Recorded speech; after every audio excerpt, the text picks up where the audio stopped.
O Hulk é um ídolo máximo do Atlético, líder, mas de uma personalidade muito forte. E teve intrigas ou conflitos com vários técnicos que passaram pelo Atlético de 2020 e 2021.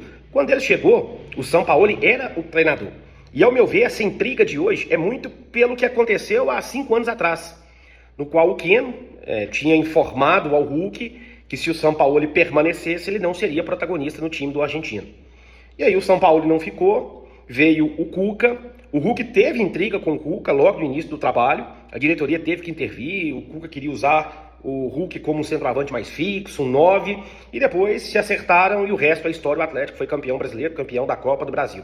Veio o Turco Mohamed, não teve nenhum problema, muito pelo contrário, o Hulk até se manifestou sobre a demissão do treinador, que poderia ter tido um pouco mais de tempo, um pouco mais de trabalho, e o retorno do Cuca logo na sequência, e uma vida mais tranquila, sem grandes turbulências. E veio o Eduardo Cudê, que era muito adepto ao rodízio, de mexer muito de um jogo para o outro, e o Hulk também, claramente insatisfeito com esse rodízio, deu algumas entrevistas falando sobre, que ele era contra, que ele precisava jogar mais, e não foi uma situação tranquila entre o Eduardo Cudê e o Hulk. Logo depois veio o Luiz Felipe Scolari. Os dois já tinham trabalhado juntamente na seleção brasileira. O Cuca, aliás, o Filipão teve o Hulk na Copa do Mundo de 2014, mas já no fim da era Luiz Felipe Scolari, o Hulk também deu declarações sobre a forma como o Atlético estava jogando. Que o Atlético tinha que ser mais protagonista, jogar mais com a bola, não ser tão reativo. Foi um desgaste entre o Filipão e o Hulk.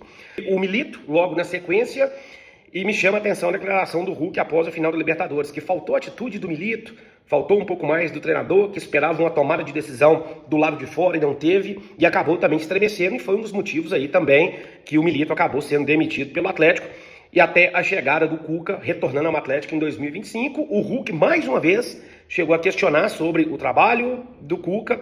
Me lembro muito bem que ele fez algumas referências desse jogo mais propositivo, até em semelhança do trabalho do Luiz Felipe Scolari. E por fim agora, com a chegada do Sampaoli, fica muito bem claro que esse atrito já é antigo, mas de fato o Hulk é um jogador líder, um jogador de personalidade, que fala às vezes muitas coisas que outros jogadores não têm coragem de falar, mas de certa forma esse atrito entre Hulk e demais treinadores que passaram pelo Atlético, e também algumas rusgas com a diretoria, não é de hoje.